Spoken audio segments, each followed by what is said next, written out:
So what does this all mean? Man, hey, it's Mystic, Angel. And, maybe I shouldn't say any of this. I'm still coming up in this industry, still finding my way in, building a voice, my body of work, and a seat at the table. So part of me wants to be careful, strategic. But the other part of me, that's the part that became a filmmaker because I believe in stories, storytelling, and that stories matter. And that part just won't let me stay quiet right now.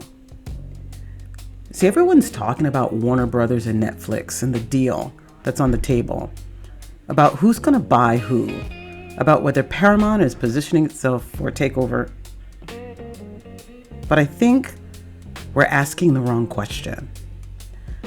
You see, it's not about who is going to buy Warner Brothers. It's what we have already lost. See, we like to blame Netflix for the death of theaters, for the death of the mid-budget film, for disrupting the system. But Netflix didn't gut the industry. It's the studios that did that. By chasing formulas, by prioritizing control over creativity, by greenlighting content instead of investing in cinema, and by chasing streaming to compete with Netflix. Hollywood used to be about listening to the audience, about building experiences people actually wanted to show up for. And now it's often about brand management, IP hoarding, and acquisition strategy. And let's talk about that for a second. Because Paramount being in the mix here, that's not just business. That's a legacy studio backed by political money, tech leadership, and international stakeholders with their own agendas. It's not just about Warner Brothers' library. It's about global positioning. And when these massive companies play chess with our culture, creators like me and stories like mine, they get left off the board completely. I've submitted scripts. I have sat in meetings. I have heard the notes. Things like, this arc is too complicated. Simplify it for the algorithm. Audiences don't want too much depth. And I'm sitting here thinking, how did we get here? We used to celebrate layered characters. Now I'm told to flatten them. We used to take people on journeys. Now we're told to keep it short and scrollable. And in the middle of all this, YouTube, TikTok, independent creators, they're the ones who actually are holding the audience's attention. So no, I'm not afraid of what Netflix will do if they acquire Warner Brothers. I'm afraid of what's already been done. I'm afraid that in chasing dominance, we forgot the point. And the point was connection. That in protecting systems, we silenced voices.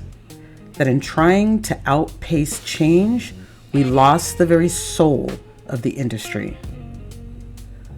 Whatever happens next, whether Warner Brothers stays independent or ends up under Netflix or gets swallowed by Paramount, this is the moment. Not the panic, but the pivot. Not just for executives, not just for studios, but for all of us who still believe in the power of a story. If Hollywood wants to survive, it needs to stop blaming disruption and start rediscovering its purpose. Because legacy isn't something you protect through mergers. It's something you earn by telling the truth and doing it well. And I say daring to do it well.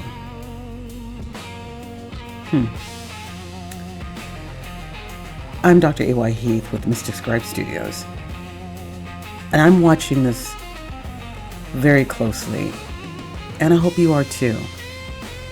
Because whatever happens, this is the future of the industry.